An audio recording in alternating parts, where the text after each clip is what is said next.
Hi, good evening everyone. My name is Manish Yadav and I am the Principal Consultant at Tech Circle.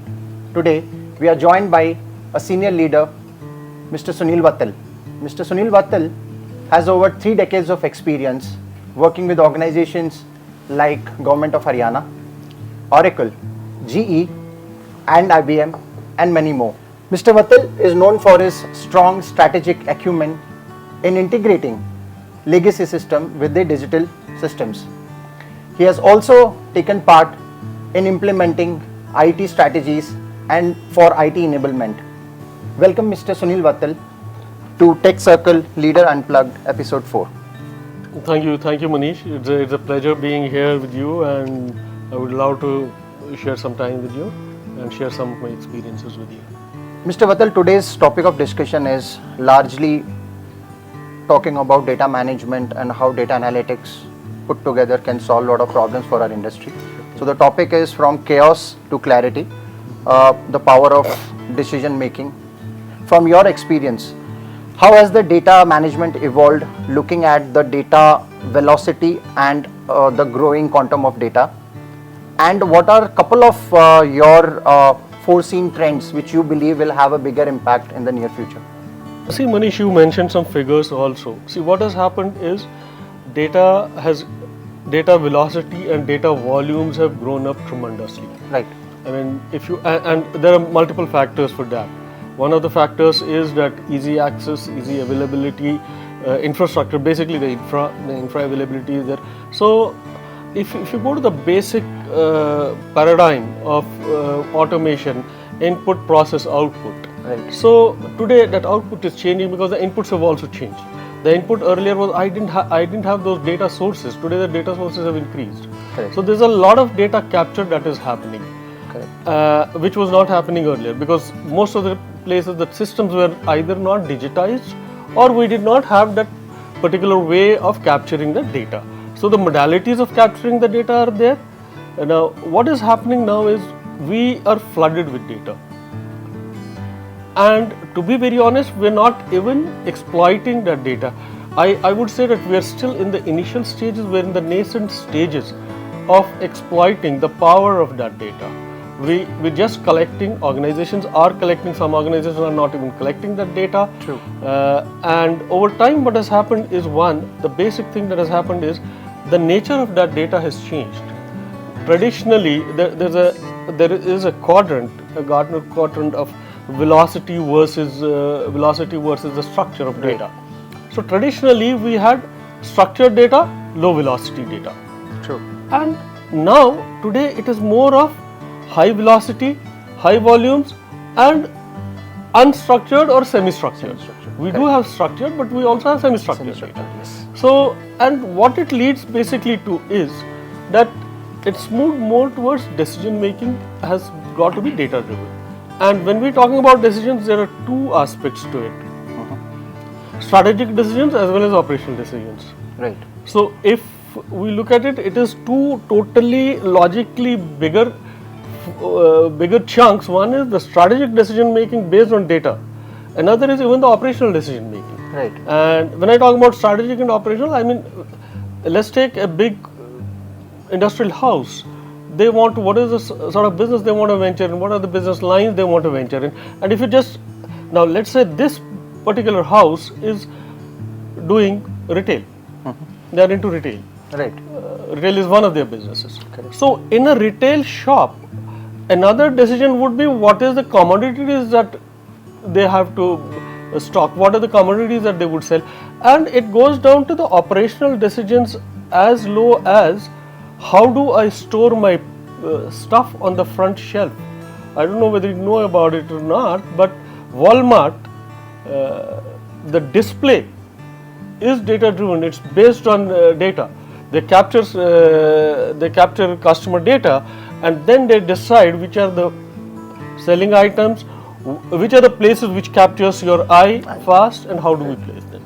So from that perspective, I would say that we are still in the initial stages and there is a huge opportunity to exploit data, to use this data and how we go about it.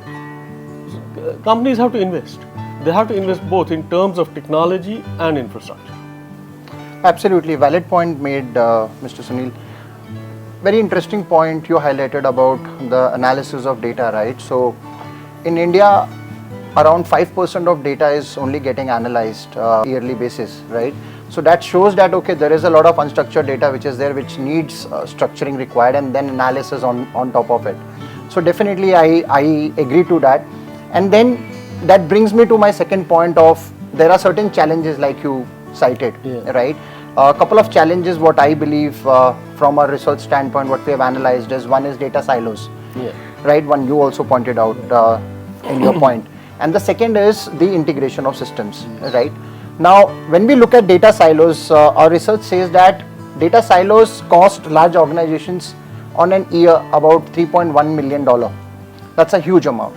When we look at on the other side, which is the other challenge, which is the data, the system integration, there 20% of the businesses are fully digitalized from their legacy system.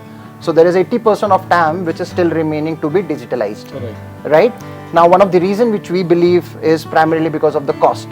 So our research shows that around 30% of incremental cost is there when an organization is trying to move from legacy to a modernized system, primarily because the uncertainty of what you call complexities which are there, right? So that probably on that foundation, my next question to you is, what are some of the specific strategies and what you call initiatives you would probably would like to share when you look at mitigating data silos, number one?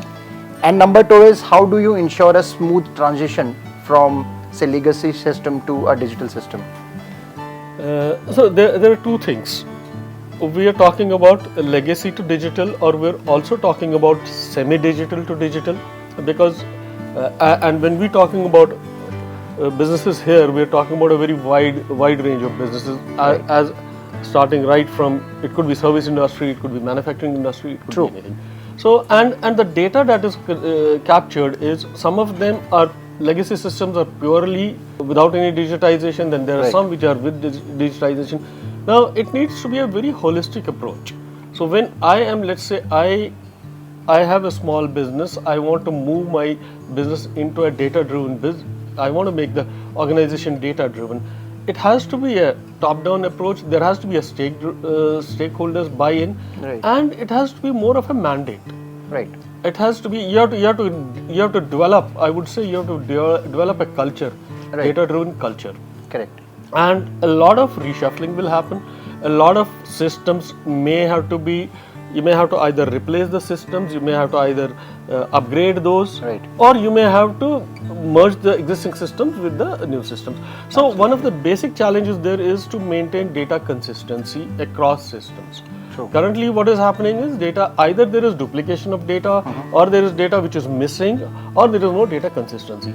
So that consistency has to be maintained so that all these systems tightly coupled together.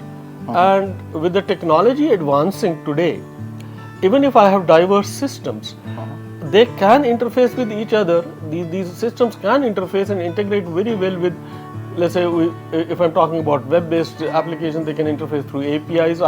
We've designed a lot of systems where we pull in data through APIs. Right. And going down later, I may give you an example. I mean, I can give you an example of probably a system which is capturing some data where I don't want a person to capture the entire data. For example, let's say you have an employee system in your organization. So when the employee fills in his data, he fills in his base data, which is his name, his date of birth, or his just Aadhaar. So if obviously there are legal issues, Aadhaar is not mandatory, or mandatory will not get into that. But let's say suppose there was a national identifier which was compulsory. So half of my data would get pulled out from that thing and get populated automatically. And once you do that, once you have tight integration, tight coupling, there is very, very less chance of data being misrepresented. Because there are cases where data gets misrepresented. So you cannot misrepresent the data, you can't hide it. True. And this is a classic example of this is our PAN number. Today, most of our income tax returns the way our income tax department has done it, most of our financial information is getting consolidated day by day. Correct. I mean, I remember a decade back or 2 decades back, people wouldn't declare their fixed deposits, they wouldn't declare their bank accounts. Today you can't hide it. Yes. Because you are tightly coupled, and it's all coupled by data. Right. So, having said that, I think in the organizations which are moving towards fully digitization, one of the basic things has to be the architecture, the system architecture has to be very strong to maintain data consistency, to maintain systems which talk to each other, and an essential thing is the data formats. Okay. If you are bringing in data from legacy, data conversion is the biggest challenge that we face. Right. Practically on the ground when we do these projects, the biggest challenge that we face is data conversion, because you have data in a different format there, you have data in a different format here, and then it becomes a challenge. Absolutely. So, understanding that journey of what you call mitigating the challenges in terms of data silos and the other aspects, right? In theoretical world, this looks very interesting, right? Yeah. However, we would like to understand from you when it in a real world scenario in terms of implementation, right? Where should the focus be, right? Can you give us an example by telling us what went into the journey of doing that, what you call journey of yours, transforming from say from a traditional say legacy system to a modernized system? I can pick up a couple of examples, and because incidentally, my professional journey has been very diverse. I worked in multiple organizations, right, and I've done multiple projects. One of the basic challenges is when you do this legacy transformation, there are certain cases where you can't get rid of legacy data, you have to live with that. Right. But migrating that data, converting that data is a big challenge. I mean, I can quote one of the global organizations, financial organizations that we were supporting. They were on a very old database system.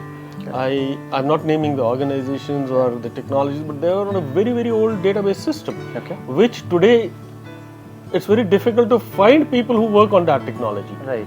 And the volumes are so tremendous that they're not willing to convert. They're not willing to change. They want to retain that technology. So that is what I'm telling you. There are 3 things. Organizations have to willingness to change, to move from that technology. Data conversion is not impossible. It is possible. It takes effort. Right. But we have to get rid of that mindset. We have to move ahead, and it's very simple. It's like a race. And again, when we're talking about technology, we're talking about new technologies coming in, because today I'm talking analytics. Yeah. Probably next we will be talking about AI getting in and decisions being made. We're actually looking at where people like you and me would not be making decisions. Would leave half the decisions to the system itself. Some of the non-critical decisions would be made by the systems. True. So there's a lot of things to be incorporated so that you catch up with it. Right. So organizations who lag behind, they will ultimately lose out. So if you have to remain ahead of that race, you will have to adopt that technology. The sooner you do, the better it is. It's profitable, and again, these are strategic decisions where you do a cost-benefit analysis, and everything, it comes at a cost. True. Technology comes at a cost. Any changes that you do, it will costly, but it may look like very costly on the face of it, but the opportunity costs that you are losing by not upgrading or by not adopting it's a new system you will have to adopt. Right.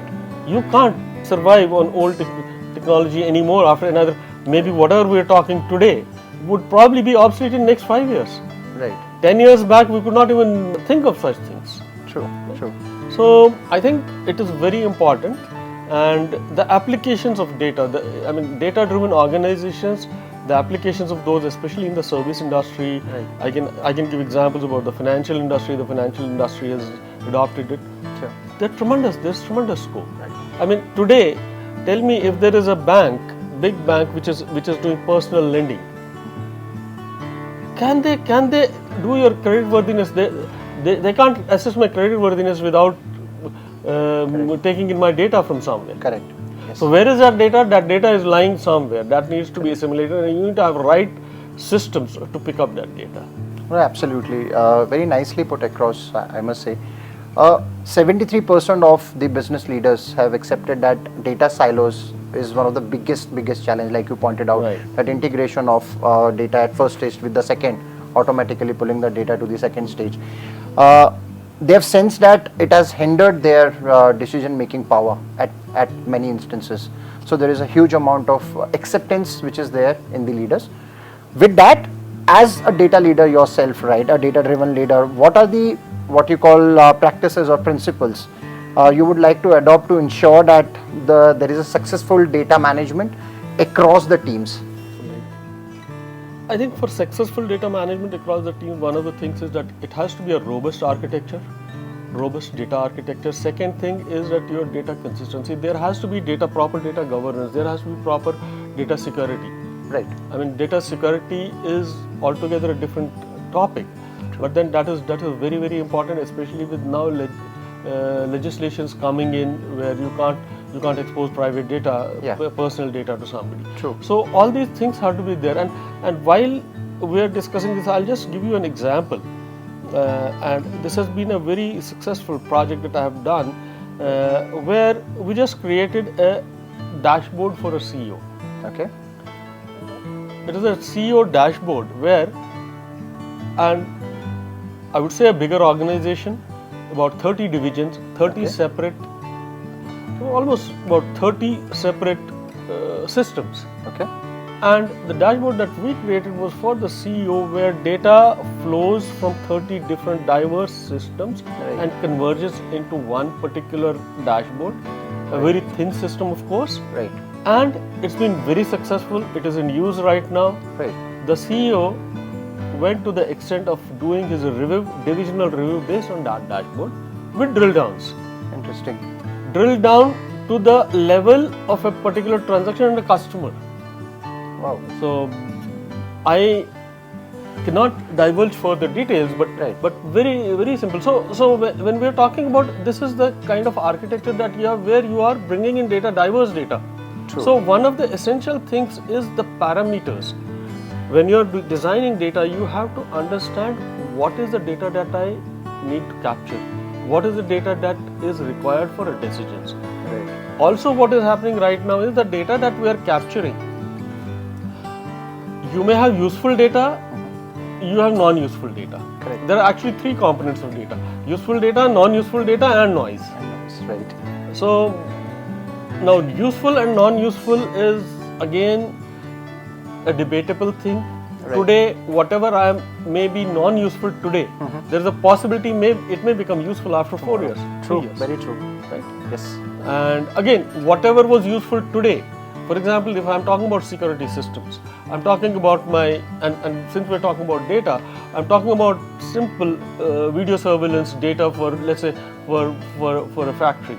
Right. And that data is retained for 15 days, 20 days, 1 month. Right. After 1 month, it has no significance, because until there's an incident, there's an event. Correct. Or maybe it is needed much later, so they would archive it. Correct. Otherwise, it's not used. Right. Similarly, there could be some data which we're not using today, but we may, in future, that data may be required. Yes. I mean, and there are multiple parameters like that. And the other thing is that when you're designing this kind of a setup, there needs to be a proper brainstorming on what are the parameters, what are the metrics that need to be captured. Right. And very simple metrics that you can't even think of, they would help you in future. In an education system, you can even go down to the level of, there are countries which sort of digitize students' attendance. Right. And sitting today, we think that student attendance has no relevance except for the attendance. No. Yeah. It can devise the overall educational system or the educational strategy of the country. Absolutely. That data tomorrow can be used for that. True. So whatever data we capture today may be useful after 5 years, 10 years. So that due diligence has to be done. What you need to capture, what you don't need to capture, what is infrastructure data, and also again, capturing of data needs investment. So Correct. to what level do you want to invest? That is for the That's another organization question to and, decide. organization question. No, I agree. And That matrix which you talked about brings to us our last question, which is, if you want to share the journey of your experience, there are some of the takeaways, like you said, there are few important matrices which one should consider. Yeah, right.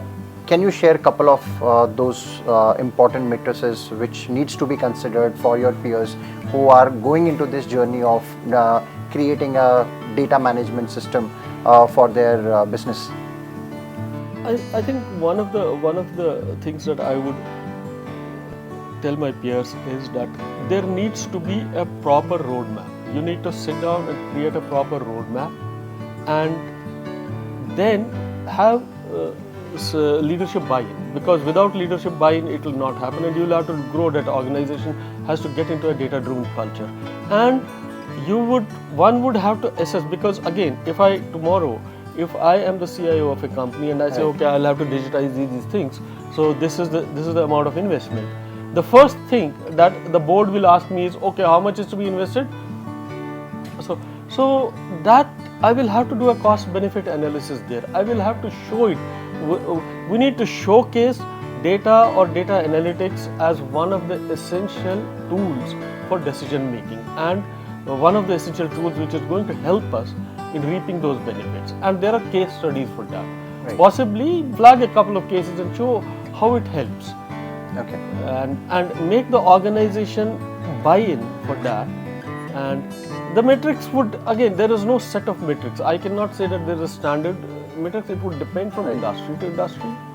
It would depend on various industries. True. For example, and there are case studies, there are examples, a lot of examples, and it is growing. The data capture is growing day by day. Right. For example, as we are talking, we are generating data. True.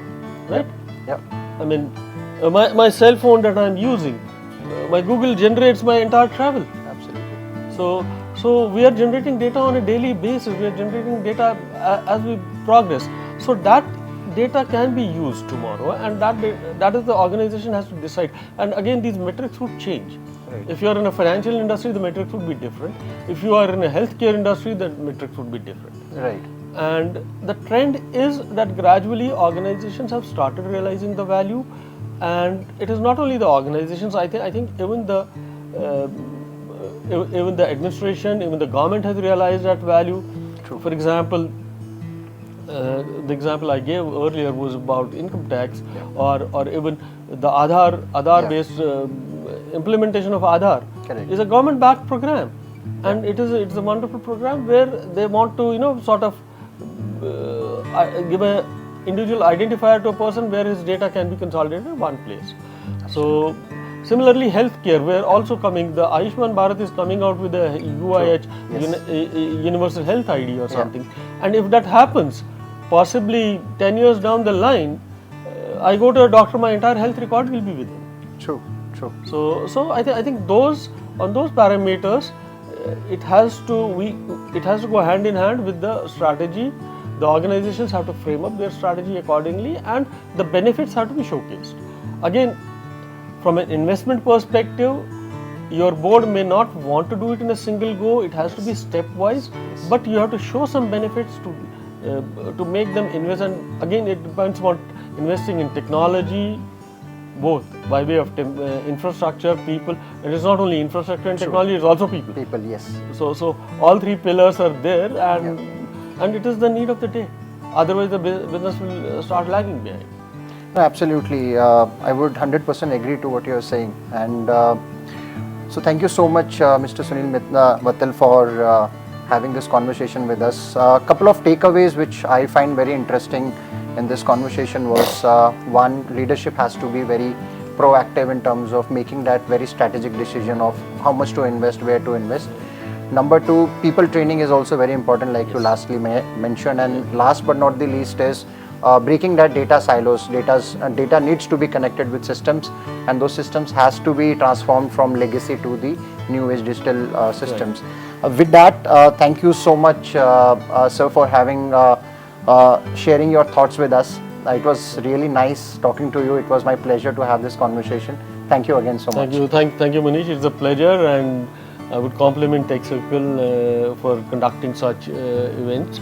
and I think you continue with this. I hope you continue with this series. I think it was fun attending this podcast, and the whole concept of Tech Circle doing this series of podcasts is really good. I have watched one of the podcasts earlier, and I think it's a very good idea. Gives you an opportunity where you can share your thoughts with others, and others also can learn from this. I mean, it was very nice attending listening to one of the podcasts earlier, and I would really compliment Tech Circle for doing a fabulous job.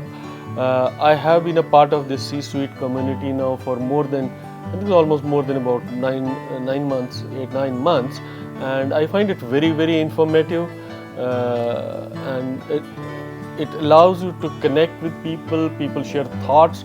You come out with these one-liners at times. Very good, very impressive, and it is not that you are flooding people with information. Generally what happens is, if I'm a part of any WhatsApp group, I get flooded with information, but that doesn't happen here. It's very one-liners, crisp and to the point, and it's really very good, and I would really expect you guys to continue with these podcasts in future, so that people share their experiences and learn from each other. It's a very good platform to network and to remain abreast of technology and what's happening in the industry.